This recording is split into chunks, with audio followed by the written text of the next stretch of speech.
요즘 TV에서는 그 상담 전성시대 같아요. 그냥 TV만 틀면 상담 프로그램들이 너무 많이 나오는 것 같습니다. 사실 오은영 박사가 했던 이제 금쪽이 내 새끼 있잖아요. 요즘 육아 금쪽 같은 내 새끼. 자기 그것 때문에 많은 사람들이 아이에 대한 어떤 새로운 모습들을 봤잖아요. 상담에 대해서 많이 알고, 사실 20년 전부터 상담이 되게 급속도로 많은 사람들이 배우기도 하고 또 상담사가 되기도 하고 또 이제 상담이 보편화됐어요. 왜냐하면 한 20년 전에는 우리가 상담을 받는다는 것은 무엇인가 조금 정신적으로 문제에 있어서 깊이 대상이 사실 상담이었잖아요. 이제는 이제 보편화되어서 많은 사람들이 정신과 치료뿐만 아니라 다양한 상담을 통해서 나아갑니다. 그래서 오은영 박사가 또 요즘 같은 경우는 리얼토크 부부도 있잖아요. 부부에 관련된 얘기도 많습니다. 그 다음에 또 TVN에서 보면 김창호 쇼 이제 벌써 4번째나 하고 있어요. 그리고 이호선 교수라고 아시죠? 호통치는 우리 이호선 교수님께서 또 이호선의 사이다나 아니면 이혼 승려 캠프 이런 것을 통해서 다양하게 아이들이나 이혼제 직전에 있는 부부라든가 아니면 또 연인들을 찾고 있는 사람들의 또 코치를 통해서 여러 가지 이야기들을 합니다. 이 상담을 통해서 보면요, 우리가 상담을 이렇게 한다는 건 뭐냐면 내가 알지 못했던 나의 세계를 보는 거예요. 그래서 나의 이 상처, 내가 몰랐던 상처를 상담을 통해서 이제 끄집어내게 되고 알게 되고, 또 어떻게 보면 나의 잘못된 습관이라든가 아니면 내가 습관을 잘 모르고 인격을 모르고 행동을 좀 몰랐을 때가 있잖아요. 근데 이제 그 상담을 통해서나 어떤 심리학적으로 이렇게 들어가다 보면 내가 이런 잘못된 습관들이나 행동들이나 또 언어나 아니면 이제 과거에 보이지 않았던 이 상처들이 내 안에 있었구나, 그런 걸 알게 됩니다. 그래서 이제 상담을 함께 진행하다 보면 상담도 여러 가지가 있잖아요. 집단 상담도 있고 개인 상담도 있고 여러 가지 치유 방법이 너무나 많은데 그 속에서 이제 하다 보면 나의 몰랐던 그 과거의 상처가 자연스럽게 치유되고, 왜냐하면 그 삶의 이 치유가 일어나는 것은요, 이 삶의 문제와 내가 맞닥뜨리고 그래서 내가 이런 삶이 되었구나라는 그것을 알게 되는 거예요. 그래서 상담을 하게 되면 이 상담자는 내담자에게 길을 알려주는 거죠. 상담자가 해결해 주는 것이 아니라 상담자는 내면에 아니면 여러 가지 문제를 직면하게 만들고 이 내담자들이 스스로 내가 이런 상처가 있구나, 내가 이런 어떤 삶의 문제가 있었구나, 내 행동이 이랬었구나 라는 것을 직면하게 만드는 거예요. 그러면 의지가 필요합니다. 의지가. 그래서 그 의지를 주게 되는 거예요. 그래서 상담자는 이 내담자가 여러 가지 문제를 갖고 있는 사람이 그것을 발견하고, 그러면 이걸 어떻게 지금까지 내가 몰랐던 건데 알게 됐고 또 발견했으면 그것으로 그냥 그치면 아무런 의미가 없습니다. 그러면 여기에 개선 의지가 내가 그러면 잘못된 행동을 좀 바꿔봐야 되겠다. 나의 이 상처가 왜 그랬을까에 대한 어떤 깊이 있는 것을 통해서 이 상담자는 그래서 길을 제시하는 사람이에요. 그래서 그 길을 따라서 이제 몰랐던 그 길을 향해서 스스로가 치유되고 스스로가 만들어가는 게 이제 심리학의 상담 심리의 또 한 분야입니다.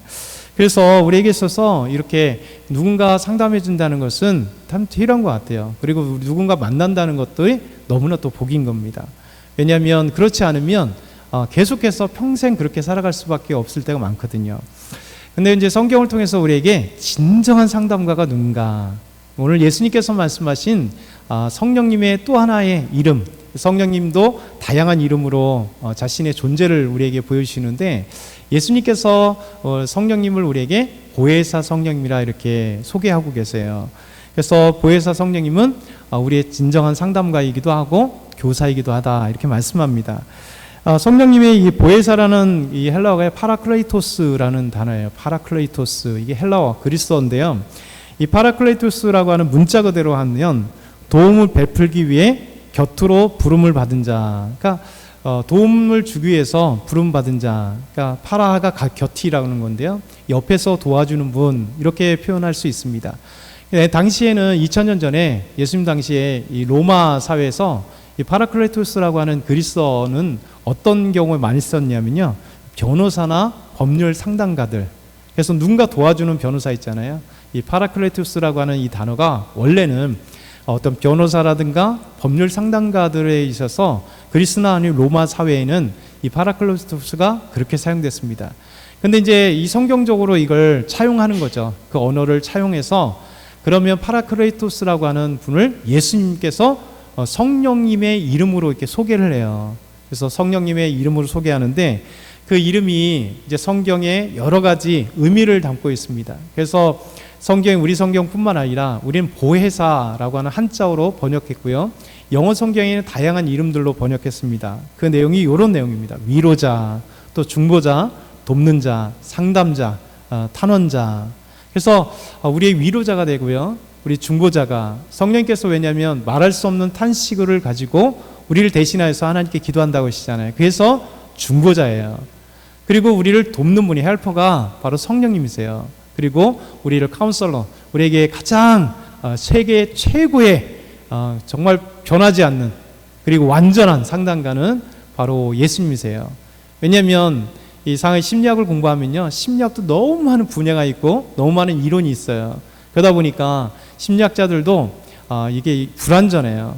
여러분, 이혼 상담의 최고 권위자들이 다 이혼한 거 아시죠? 신기합니다. 이혼의 최고의 권위자들은, 세계 최고의 권위자들은요, 우리나라의 이혼의 권위자들도, 상담가들은요, 대부분 다 이혼의 아픔을 갖고 있어요.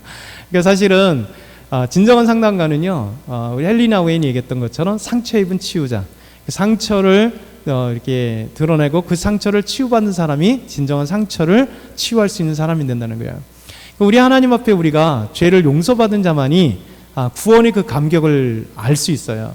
그래서 우리가 한 영혼을 구원하기 위해서 복음을 증거하는 것도 뭐냐면, 나 같은 죄인을 구원하신 그 하나님의 은혜를 경험했기 때문에 이게 얼마나 소중하고 얼마나 기쁘고 구원받은 이후에 얼마나 감격스럽고 내 삶이 변화가 됐는지를 경험하니까 이 기쁨을 전하고 싶은 거죠.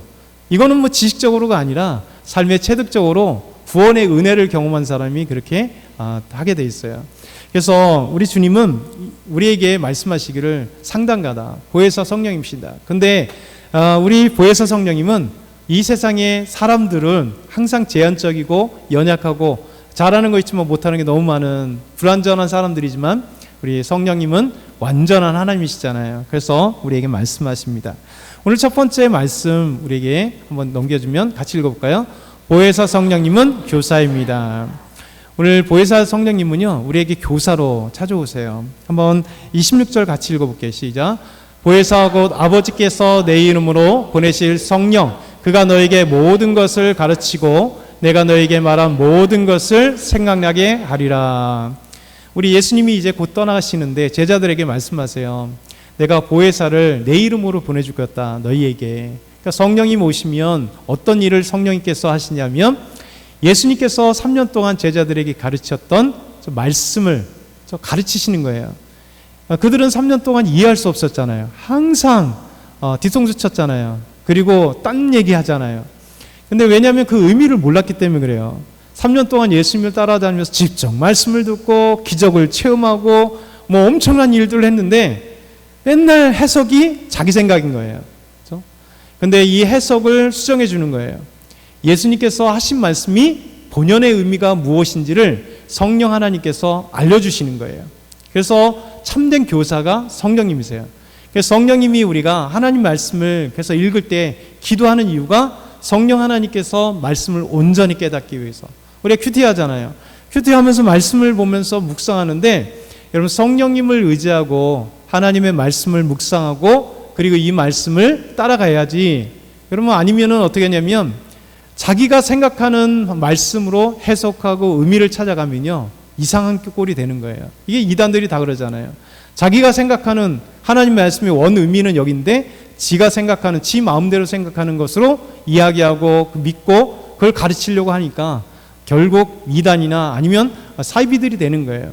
그래서 성령님은요, 우리가 여러 가지 신학책도 있고 수많은 어떤 신앙서적도 있겠지만 그거는 되게 도움이 되고 당연히 읽어야 되죠. 근데 진짜 우리가 항상 성령 하나님께 의지해야 돼요. 왜냐하면 하나님의 깊은 곳까지 통달하시는 우리 성령님은 하나님이시기 때문에 하나님의 말씀을 가장 완벽하게, 가장 귀하게 우리에게 깨닫게 해주시는 거예요. 예수님의 제자들에게 얘기하는 거예요. 내가 너에게 가르친 모든 것을 진짜 가르쳐 줄게다. 그 의미가 무엇인지. 그리고 뭐냐면 내가 너에게 가르친 3년의 말씀을 생각나게 하리라. 여러분 그렇기 때문에 마태가 저 세관에는 마태였던 예수님의 제자가 마태복음을 기록할 수 있었던 이유는 그가 기억력이 좋아서도 아니고 예수님의 말씀을 따라다니면서 막 쓰고 한 것도 아니에요. 비록 부족한 기억력과 부족한 여러 사람들의 이야기들을 수집할 때 성령 하나님이 정말 생각나게 하시는 거예요. 예수님께서 이때 어떤 말씀을 하셨는지, 어떤 놀라운 기적들을 행하셨는지, 그 의미가 무엇인지. 그래서 마태에게 마태복음을, 누가에게 누가복음을, 요한에게 요한복음을, 마가에게 마가복음을 쓸 때도 성령 하나님이 지난 주일의 말씀들 감동하심으로 완전히 잡아서 하나님의 말씀을 온전히 전할 수 있도록 그렇게 해주신 거예요. 그래서 우리가 기억할 거는 항상 성령 하나님을 의지해야 된다. 우리가 믿음으로 나아가는데 참된 교사는 우리에게 성령께서 말씀을 가르쳐 주시고 그리고 말씀을 생각나게 하심으로써 우리가 힘들고 어려울 때 그 말씀으로 위로되고 또 하나님의 말씀이 생각남으로 이 사단의 어떤 괴계에도 이길 수 있도록 또 세상에서 우리가 믿음으로 이길 수 있도록 말씀의 능력을 주시는 분이 성령입니다. 두 번째는요. 같이 읽겠습니다. 보혜사 성령님은 우리 마음에 참된 평안을 줍니다. 아멘. 우리 27절 같이 읽겠습니다. 평안을 너에게 끼치노니 곧 나의 평안을 너에게 주노라. 내가 너에게 주는 것은 세상이 주는 것 같지 아니하니라. 너희는 마음에 근심하지도 말고 두려워하지도 말라. 아멘. 우리 예수님이 평안을 주시겠다 얘기하지만 우리 성령께서 항상 우리 마음 가운데 예수님이 주시는 평안, 하나님이 주시는 평안을 참된 평안으로 우리에게 주세요. 그래서 우리가 이 세상에 주는 평안은요 완전하지 않잖아요. 여러분 세상에서 우리가 뭐 평안을 느낄 수 있어요. 그렇죠? 평안한 마음을 있을 수 있어요. 휴가를 받아서 휴식할 때도 있고 이제 다 일이 다 끝나서 집에 가서 휴식할 때도 사실 평안을 누리는 거잖아요. 그렇죠? 어떻게 보면 조금 경제적으로 힘든데 딱 돈이 생겼을 때도 우리 마음 가운데 평안이 생길 수 있고요. 근데 잘 생각해 보면 우리가 이 세상에서 주는 모든 것들이요, 돈이나 명예나 인기나 권력이나 학력이나 아니면 친구나 아니면 모든 것들이요, 영원하게 평안을 줄 수 없습니다. 환경에 따라 달라지는 거죠. 돈이 행복이기도 하지만 또 불행이기도 하잖아요. 친구 만남이 즐거움으로 갔다가 싸우고 돌아오는 경우도 있잖아요. 그러니까 항상 우리는 불안해요. 근데 이 세상이 주는 거는요, 이 환경에 의해서 좌울될 때가 많고 그리고 길어야 30분이다 이거죠. 1시간 이상 평안해서 이렇게 가는 경우 없잖아요. 그러나 우리 성령께서 우리에게 주시는 평안함은요 참된 평안함이에요. 우리 예수님이 주시는 이 평안함을 성령 하나님께서 마음 가운데 유지하게 하시는 거예요. 정말로 마음 가운데.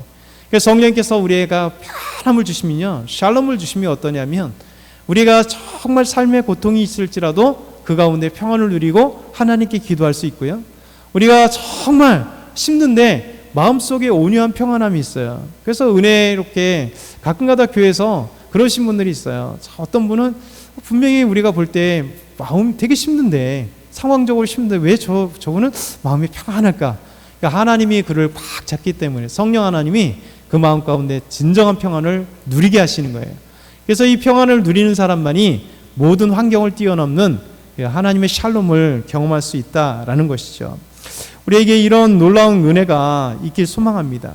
근데 놀라운 거는요, 이 샬롬을 제거하는 게 있어요. 샬롬을 방해하는 게 있어요. 사람에게 두려움과 고통과 절망과 좌절, 이게 뭘까요? 죄 때문이에요. 죄라고 하는 것은요, 하나님이 주시는 은혜 속에 하나님에 푹 잠겨야 되는데 하나님과 다 끊겨지니까 죄는 이 평안은 하나님이 주신 모든 샬롬을 쌍그리 제거해 버리는 거예요. 그래서 불안함과 고통과 죽음과 그런 어떤 삶에 사람들이 그래서 일반적인 사람들은 그래서 평안함을 누리지 못하기 때문에 항상 평화, 샬롬, 또 평안을 그리워하는 이유가 거기 있는 거죠. 근데 예수님께서 우리에게 이 모든 것을 십자가의 죽으심으로 죄의 문제를 해결하니 다시 우리에게 진정한 평안을 주셨죠. 에베소 2장 16절 18절 같이 한번 읽어볼게요. 또 십자가로 이 둘을 한 몸으로 하나님과 화목케 하려 하심이라. 원수된 것을 십자가로 소멸하고 또 오셔서 먼 데 있는 너희에게 평안을 전하시고 가까운 데 있는 자들에게 평안을 전하셨으니 이는 그로 말미암아 우리 둘이 한 성령 안에서 아버지께 나아감을 얻게 하려 하심이라. 아멘. 예수님 십자가의 죽으심으로 하나님과 우리 사이에 끊어졌던 죄의 문제를 해결하니 다시 화목하게 되는 거예요. 그래서 이제 성령 안에서 우리가 그 아버지의 평안함을 누리고 기뻐할 수 있다. 그렇게 돼서 이 화목, 평안을 누린 사람이 진정 복된 사람입니다. 욥기 말씀 22장 21절 보면 너는 하나님과 화목하라 평안하라 그리하면 복이 내게 임하리라. 저 평안한 사람이 제일 복이잖아요. 우리 주님 주신 성령께서 주시는 우리 예수님 주시는 이 평안을 누릴 때 샬롬을 누릴 때 얼마나 우리가 기쁨이에요. 세상에서 줄 수 없는 그 아름다운 것이죠. 우리 예수님은 이 세상을 이기시면서 또한 우리에게 평안을 주신다 말씀합니다. 16장 33절 마지막으로 읽어볼게요. 이것을 너희에게 이르는 것은 너희로 내 안에서 평안을 누리게 하려 함이라. 세상에는 너희가 환난을 당하나 담대하라. 내가 세상을 이겼노라. 옛날 신앙생활 했던 친구들이라네. 성도님들 생각해보면 이 찬양, 이 가사로 평안을 너에게 주노라. 그렇죠? 이 찬양 있잖아요. 내가 세상을 이겼노라. 이 찬양이 막 머릿속에 이렇게 할 것 같아요. 그렇죠? 저도 중고등부 때 이 찬양을 막 들으면서 얼마나 기쁨이 있고 감사가 있고 세상을 이기신 예수 그리스도, 그래서 참된 평안을 우리에게 주시는 이 찬양으로 하나님께 나아갔는데요. 저와 여러분이 이 말씀을 한번 기억하면서 우리 주님께서 하나님 우리의 참된 교사가 되어 성령께서 교사가 되어 주시고 우리에게 참된 평안을 주셔서 우리 이 세상 가운데 주님과 함께하는 아름다운 기쁨이 있길 소망합니다. 우리 한번 주여 한번 부르짖고 이 말씀을 듣고 기도합니다.